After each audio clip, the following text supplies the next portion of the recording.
Bonjour à vous les scorpions! Bienvenue dans une toute nouvelle vidéo. Alors ici ce qu'on fait, c'est qu'on va faire une série de vidéos en lien avec la pleine lune du 23 mai 2024. On va la situer, je vais vous donner quelques informations et par la suite, on va enchaîner avec les deux parties habituelles. Si vous êtes des habitués de la chaîne, vous savez ce que je vais faire. Alors, pour des informations, commençons par donner une précision sur le moment de la pleine lune. Comme vous entendez à mon accent, je suis du Québec.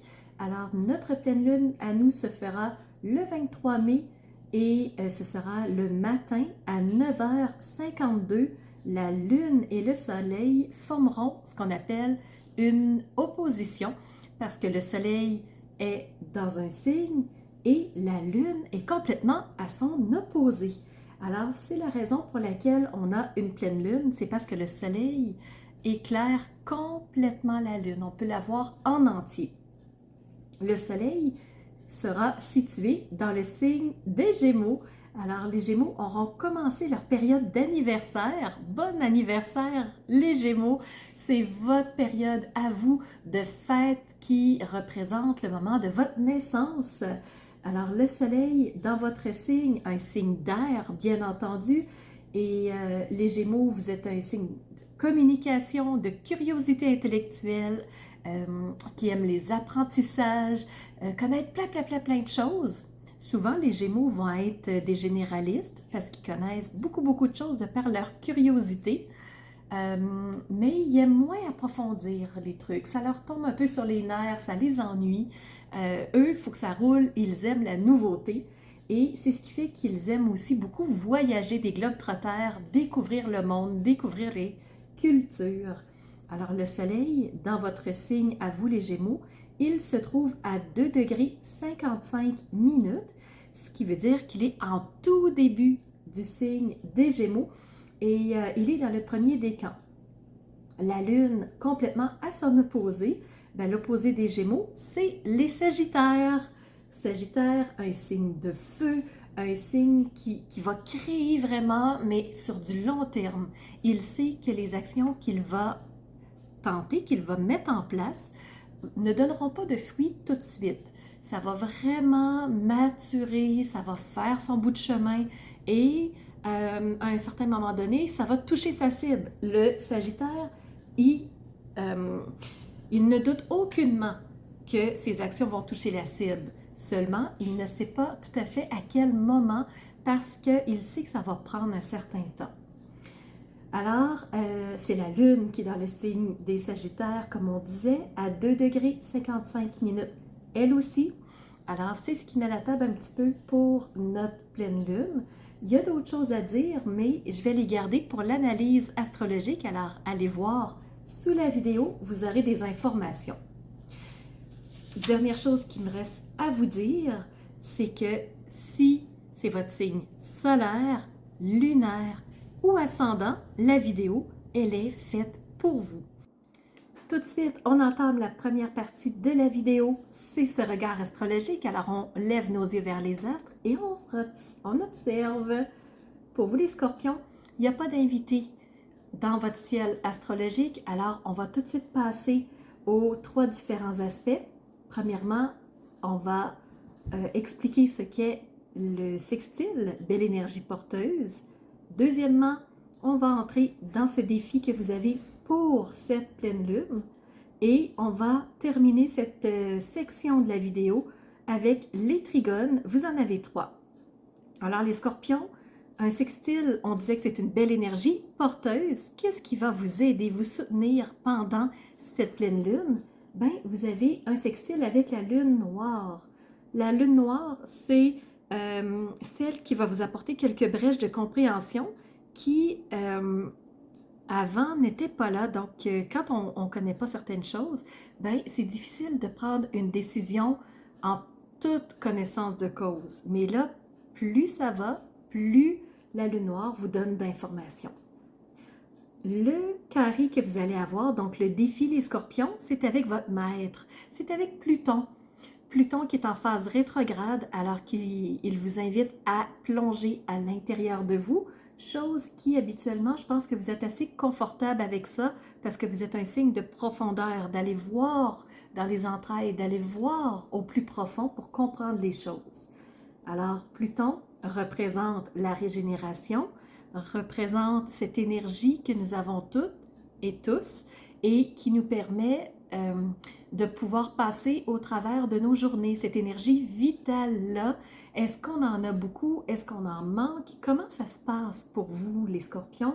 Parce que comme vous êtes en carré avec Pluton, ça se peut qu'il y ait un état de fatigue, soit là, vraiment d'avoir de la difficulté à se reposer, d'avoir un sommeil agité.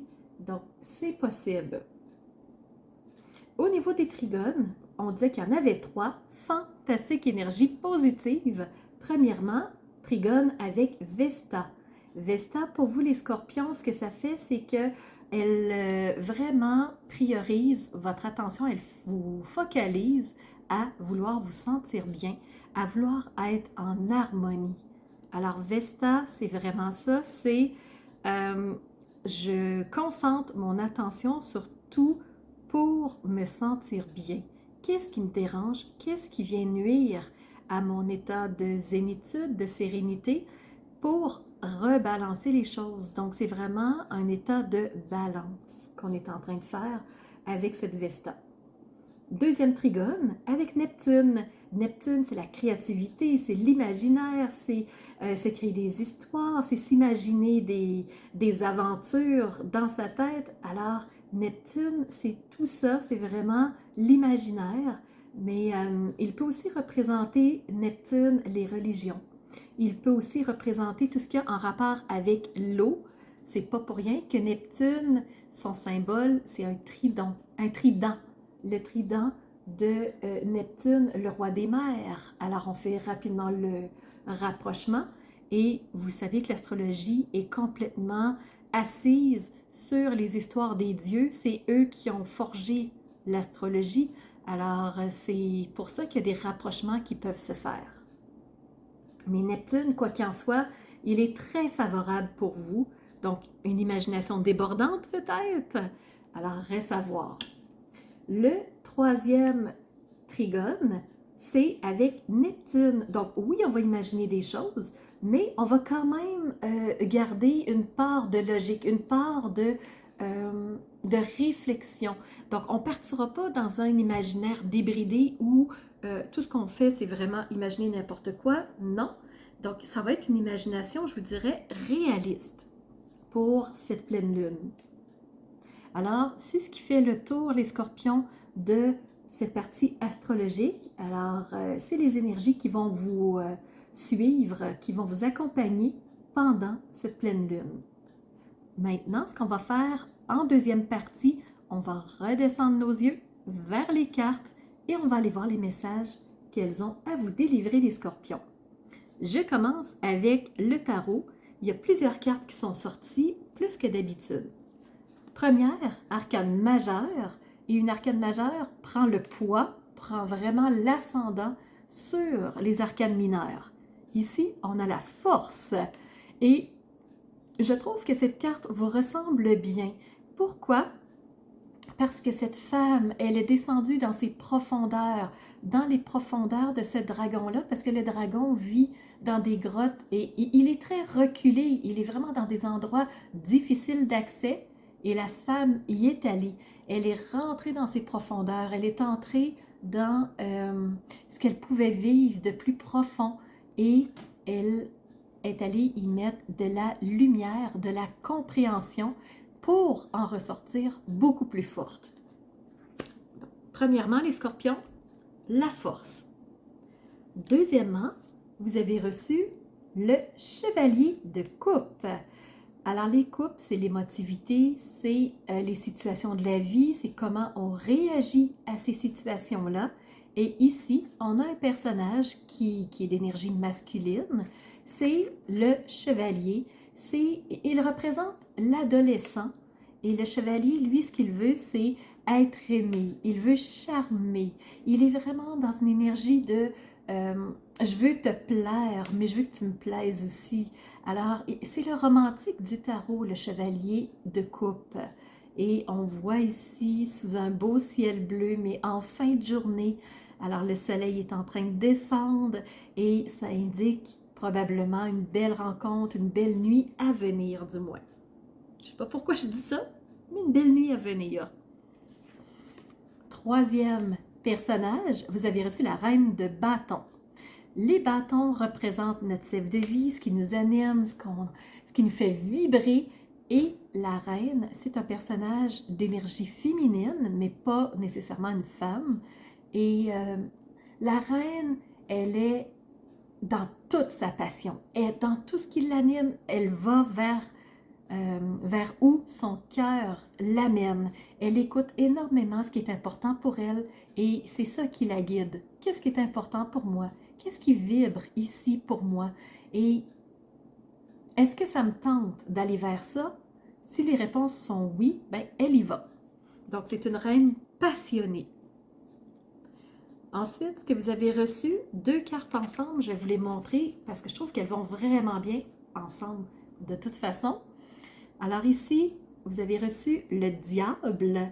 Donc le diable représente celui qui nous amène des tentations, celui qui fait briller quelque chose, mais qui n'est pas nécessairement de l'or. Alors, ça peut être des illusions, ça peut être des mensonges, mais quoi qu'il en soit, il va passer par tout ce qui est en son pouvoir pour nous tenter.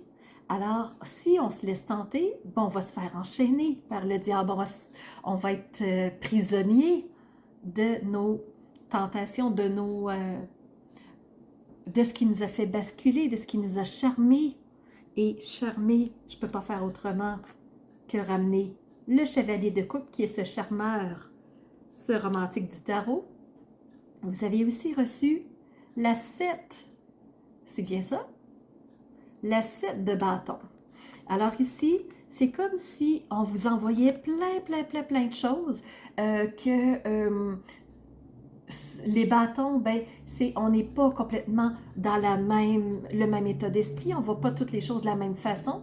Et lui, il protège. Il protège ce qui est important pour lui.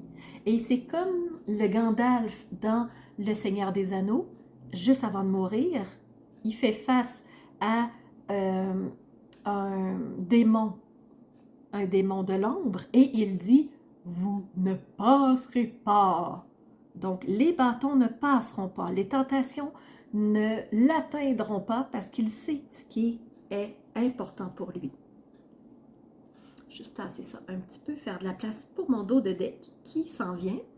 Alors, dos de deck, justement, qu'est-ce qu'on a reçu? Une autre arcane majeure, c'est le chariot.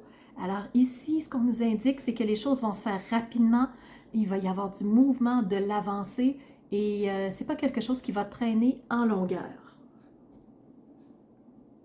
Alors, c'est ce qui fait tour des messages du tarot. J'espère que ça vous parle jusqu'à présent. Ce que je vais faire maintenant, je vais vous amener vers les messages des oracles pour plus de précision. Alors, tout d'abord, on vous parle selon l'oracle des émotions, de la critique. Donc, une critique peut être positive comme elle peut être négative. Elle peut être constructive comme elle peut détruire les personnes.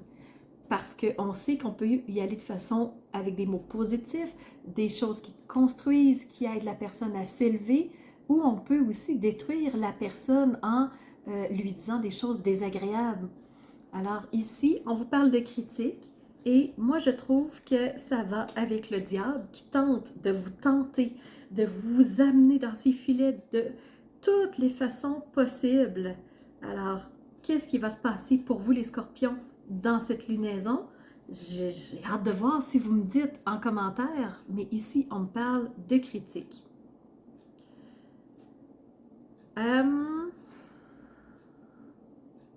OK.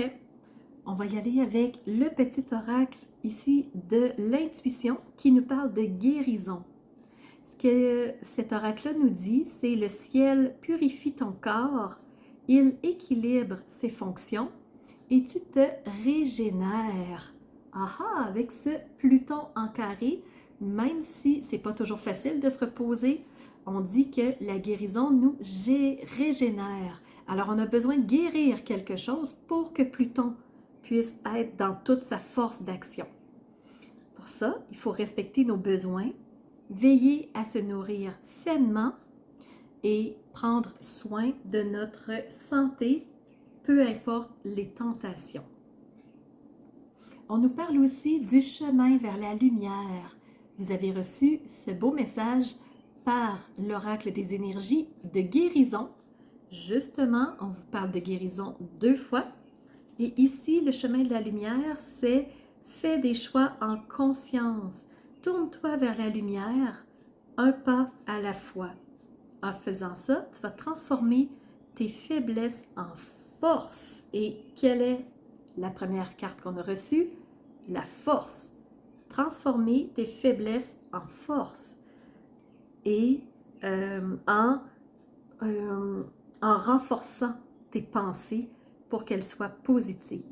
C'est ainsi que tu vas dépasser les obstacles en devenant plus positif, dans l'acceptation, en suivant le cours des choses et en t'adaptant. Là, ici, on ne l'a pas reçu, la reine de coupe, mais on a vraiment s'adapter aussi. On développe nos dons, nos talents et ainsi, on brille de notre propre lumière et c'est ainsi qu'on attirera des critiques positives. Dernier message, on me parle de naissance et pour toute naissance, il y a toujours des responsabilités, il y a toujours des actions qui vont venir se broder autour. Donc, toute naissance modifie notre parcours. Alors, je ne sais pas pour vous, ça va être la naissance de quoi, mais je pense, les scorpions, que vous allez avoir une belle lunaison. J'espère que vous allez réussir à transformer vos faiblesses en force pour cette lunaison. C'est ce que je vous souhaite. Vraiment, je vous souhaite le meilleur. Sachez que je suis là pour vous soutenir et ces vidéos, je les fais avec le cœur, toujours et gratuitement. Alors, si je ne vous avais pas à cœur, si vraiment je ne m'intéressais pas à vous, je ne serais pas ici en train de faire des vidéos. Croyez-moi, j'ai un agenda plus que chargé, mais je le fais parce que je veux vous apporter des clés et vous aider à traverser les lunaisons plus facilement. Alors, si ma façon de faire les vidéos vous plaît, je vous donne rendez-vous pour la prochaine lunaison qui sera la nouvelle lune du mois de mai. À bientôt!